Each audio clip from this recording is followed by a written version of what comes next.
Assalamualaikum warahmatullahi wabarakatuh. Saya Restu Adiyoga dari SMKN 1 Sukalarang, Kabupaten Sukabumi, CGP Angkatan 8. Kali ini saya akan mencoba memaparkan tentang koneksi antar materi yang berisi kesimpulan dan refleksi dari modul 1.1. Sebagai bahan refleksi, diberikan beberapa pertanyaan kepada saya.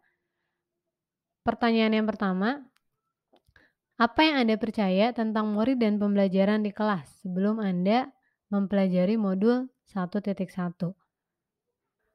Untuk menjawab pertanyaan ini, saya mencoba menggali lebih dalam lagi ke dalam diri saya sendiri tentang apa yang saya percaya tentang murid dan pembelajaran di kelas sebelum saya mempelajari modul 1.1. Dan saya temukan beberapa hal yang saya percaya. Jadi di sini saya tuliskan hal-hal yang saya percaya tentang murid dan pembelajaran di kelas sebelum saya mempelajari modul 1.1. Yang pertama, saya cenderung menganggap murid itu sebagai objek pasif. Jadi saya cenderung melihat murid sebagai penerima informasi yang pasif dalam proses pembelajaran. Yang kedua, pembelajaran berpusat pada guru atau teacher centered.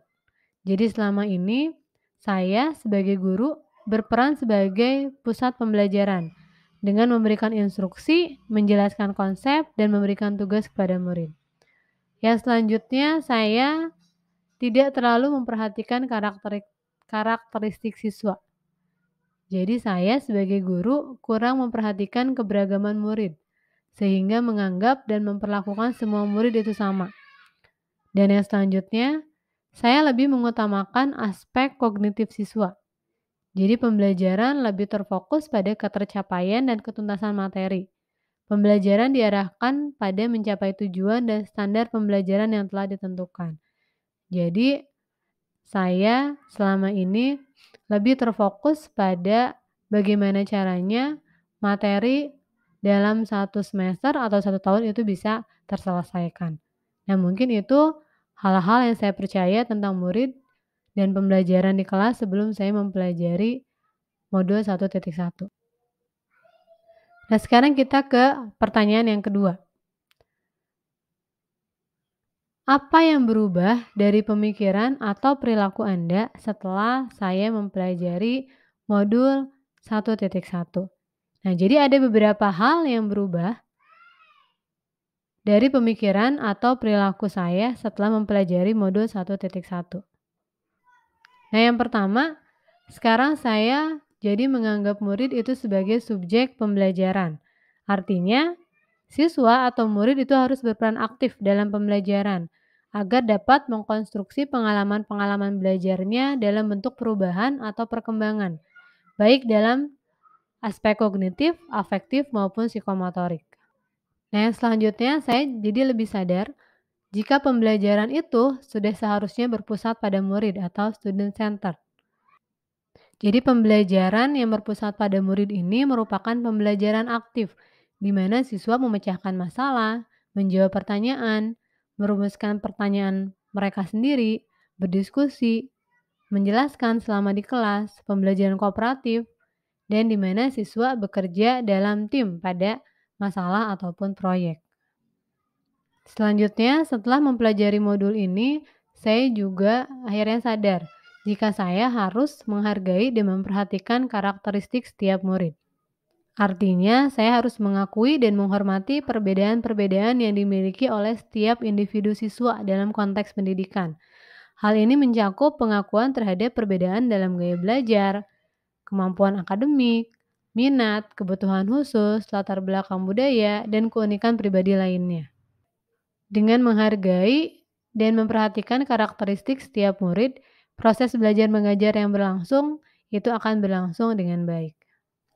Yang selanjutnya, saya juga menyadari bahwa sudah seharusnya guru lebih memperhatikan seluruh aspek perkembangan siswa, bukan hanya aspek kognitif saja. Jadi selain aspek kognitif, pembelajaran juga harus memperhatikan aspek fisik, emosional, sosial, dan moral siswa. Dengan memperhatikan Aspek-aspek ini pendidikan diharapkan dapat membantu siswa tumbuh dan berkembang secara menyeluruh sebagai individu yang seimbang dan bertanggung jawab. Yang selanjutnya setelah mempelajari modul ini, saya mulai memikirkan, mempelajari dan menelaah pembelajaran yang efektif diterapkan sesuai kodrat alam dan kodrat zaman anak. Dan selanjutnya, saya juga lebih menyadari bahwa saya harus belajar menjadi guru yang menuntun, bukan menuntut. Itu adalah hal-hal yang berubah dari pemikiran atau perilaku saya setelah mempelajari modul 1.1. Nah, untuk selanjutnya ada pertanyaan. Apa yang dapat segera Anda terapkan lebih baik agar kelas Anda mencerminkan pemikiran Ki Hajar Dewantara? Nah, jadi hal-hal yang dapat segera saya terapkan lebih baik agar kelas saya mencerminkan pemikiran Ki Hajar Dewantara, yang pertama itu adalah memperbaiki proses pembelajaran dengan memilih dan merancang pembelajaran yang berpusat pada anak. Jadi anak bisa berperan aktif dalam seluruh rangkaian proses pembelajaran. Yang kedua, itu memperhatikan karakteristik setiap anak, salah satunya dengan mengobservasi dan mengelompokkan anak sesuai dengan gaya belajarnya. Yang ketiga, memperbaiki pola mendidik anak, disesuaikan dengan kodrat alam dan kodrat zamannya. Jadi karena misalnya sekarang zamannya teknologi, berarti kita bisa membiarkan anak mengeksplorasi dirinya, mengeksplorasi pemahamannya itu melalui teknologi yang ada. Selanjutnya, saya akan menerapkan sistem AMONG, jadi pendidikan yang menuntun, bukan menuntut. Yang terakhir, menerapkan pendidikan yang holistik, dengan memperhatikan seluruh aspek perkembangan siswa, yaitu aspek fisik, emosional, sosial, dan moral siswa, bukan hanya aspek kognitifnya saja. Karena dalam pandangan Ki Hajar Dewantara, pendidikan yang komprehensif itu adalah pendidikan yang melibatkan seluruh aspek kehidupan siswa. Mungkin itu adalah hal-hal yang dapat segera saya terapkan lebih baik agar kelas saya mencerminkan pemikiran Ki Hajar Dewantara. Nah, yang selanjutnya kita mencapai pada kesimpulan bahwa inti dari pemikiran Ki Hajar Dewantara itu adalah perubahan.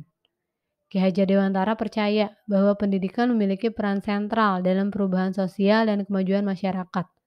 Ia berusaha untuk mereformasi sistem pendidikan yang ada pada masanya dengan tujuan menciptakan perubahan yang lebih baik.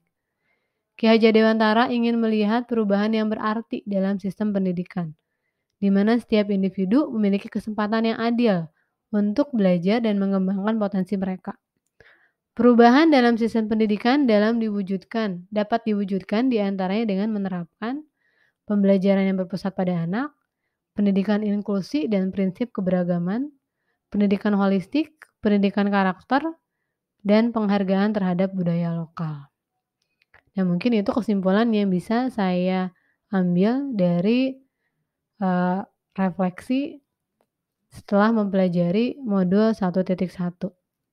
Nah, di sini saya munculkan gambaran proses pembelajaran dan suasana kelas yang mencerminkan pemikiran Ki Hajar Dewantara. Jadi di sini ada proses di mana anak bisa mencari materi atau memahami konsep dari berbagai sumber, tidak hanya guru yang sebagai sumbernya. Di sini ada gambar anak mencari informasi dari internet. Lalu kemudian di sini juga ada diskusi kelompok, di mana anak yang pemahamannya lebih itu bisa membagikan pengalamannya kepada teman-teman yang lain. Dan yang terakhir itu ada anak yang mencoba mempresentasikan hasil dari pemikirannya di depan teman-temannya. Jadi dalam rangkaian ini terlihat bahwa anak atau siswa itu berperan aktif dalam seluruh proses pembelajaran. Jadi ini adalah gambaran dari proses pembelajaran dan suasana kelas yang mencerminkan pemikiran Ki Hajar Dewantara. Nah, mungkin sekian pemaparan dari saya. Terima kasih, semoga bermanfaat. Assalamualaikum warahmatullahi wabarakatuh.